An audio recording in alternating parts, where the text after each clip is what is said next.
This is Tigers Talking on the Prairie. My name is Kelly Jo Smith, and I'm an instructor at Junta High School in Junta, Colorado. And my Honors English 4 students have been using these podcasts as an opportunity for us to share our writing, to explore ourselves as writers, and to experiment with our writers. In general, to become better writers by looking at ourselves. So sit back and enjoy Tigers Talking on the Prairie. Hi, here we are with podcast number 6, and we're looking at expository writing, and my students really looked at the opposition essay. And I have Jillian here, and if somebody was not a member of our class, how would you explain to them the process that we went through in terms of how did we know how to write an opposition essay? A lot of research on both sides of the story. Searched the internet for some research. What else did you? I researched and I asked my parents about what they think of either side. So you did some interviewing. Yeah. Some different people and got their perspectives. So you used the internet as a resource. You used your parents and interviewed them on the subject for a resource. What do you find most fascinating about being a writer? What comes easy to you, or what comes difficult to you as being? What is the fascinating part of writing? I like writing, just like telling a story and let people know. And the hard part for me is trying to write and let people. You mean you get kind of like a writer's block, or just getting started is? Just getting started. So how do you get over that? What do you do?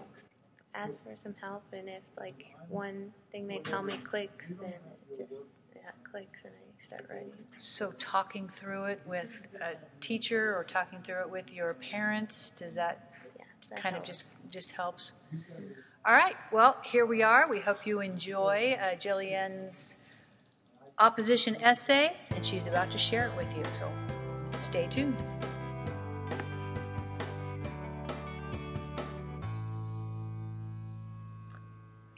Which involvement is right? When the going gets tough, the tough gets going. You have often heard this inspiring saying, but what truly helps us get through the tough part is our determination. You don't believe me? Well, the U.S. has determination to make this economy better. By involvement in other countries, or is it by staying with our own country? That is the question.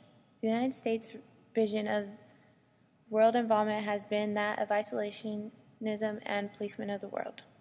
Isolationism refers to America's long-standing reluctance to become involved in European alliances and wars.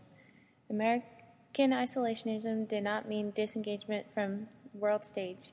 Isolationists did not think that the United States should be the world player, and further territorial ideology and economical interests in the Western Hemisphere. This isolationism dates back to the colonial days through the 19th century. But now imagine this day in America with isolationism. The discussion of the new isolation would be in the early 2013.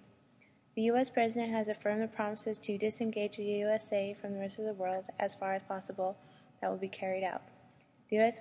would run on these policies: America first, no free lunches, strong fences, make good neighbors, speak softly and carry a big stick, and keep danger in a distance. Relations with other countries will be conducted on a bilateral basis, something that should have happened a long time ago, including one thing. The USA will not make any open-ended commitments to defend anyone.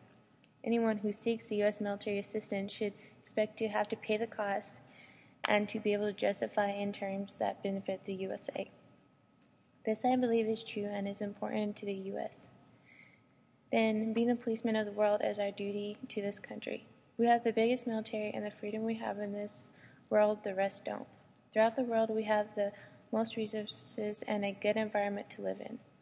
The United States, being the policeman of the world, gives other countries opportunity to have those resources through trade.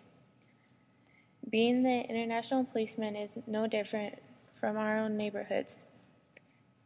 It's just unknown to us.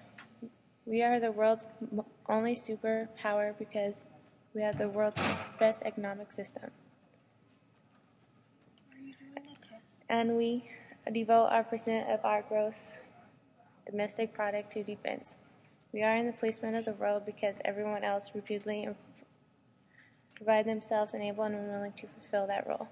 As Mac Root says, as long as evil exists, someone will have to protect peaceful people from predators.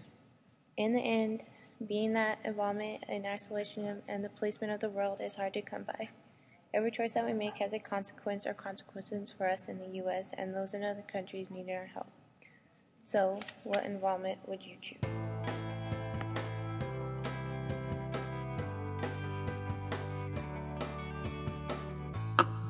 Hi, I'm Sandra Vigil, and I will be reading my opposition essay entitled Kindness is the Key. Kindness is the key. Kindness is the key. That quote can work for some and against others. Outlooks change in different experiences. Some watch and judge. While it might not be that big of a deal to you, still others can create their own opinion of you, something you wouldn't necessarily want as a label. I've read that kindness is the key to true beauty. True beauty is rare. It isn't the looks alone, but it is a golden heart that creates beauty. So in this case, kindness can change everyone's outlook on you in a positive way. Life is something that you have many paths in. Any way you decide to travel down the path of life, whether you are kind to people or not, is a choice that will affect all of those around you and yourself.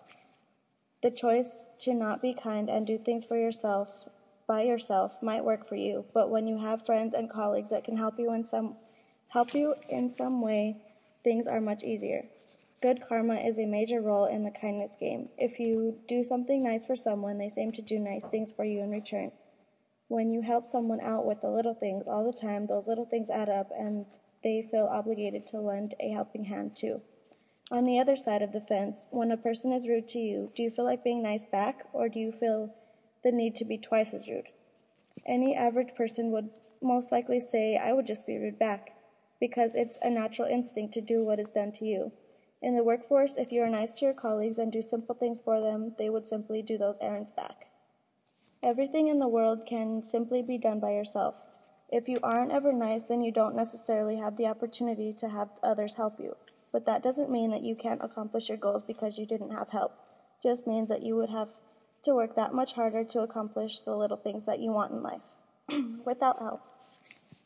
Friends and family might know how to handle you and your personality without expecting you to be kind to them first. They could have learned your ways and are fine with it.